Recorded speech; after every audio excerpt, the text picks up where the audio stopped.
আমার মেয়ের ঈদ আনন্দ অলরেডি শুরু হয়ে গেছে। সে নিজে নিজে নিজের হাতে মেহেদি করে।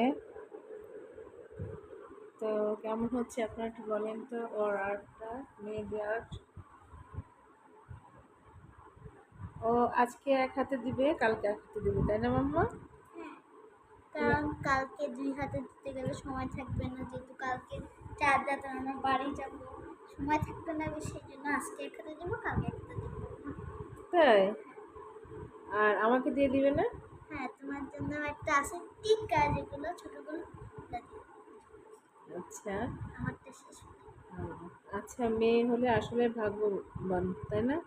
কারণ হ্যাঁ, ও যবে থেকে গত ঈদ থেকে ও মেহেদি পড়া শিখে গেছে, মানে উম, হালকা। হালকা। মাশাল্লাহ, তুমি অনেক ভালো পারো। গত ঈদ থেকে ও নিজে নিজেরটা করে, আবার সাথে আমাকেও হাতে মেহেদি পরিয়ে দেয়। তো আলহামদুলিল্লাহ, আমার কষ্ট দূর হয়ে যাচ্ছে।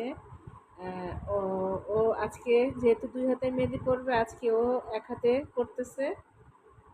আর কালকে আরেক হাতে করবে, প্লাস ওর মাম্মাকেও করে দিবে, সেটা বলছে। তো তোমাদের কি ২ হাতে? দেখা যাক, তুমি যদি পারো করে দিব। আমি তো পারবো। তাই না? আচ্ছা, তো আমার মেয়ের মেহেদি ডিজাইনটা কেমন হয়েছে সবাই জানাবেন।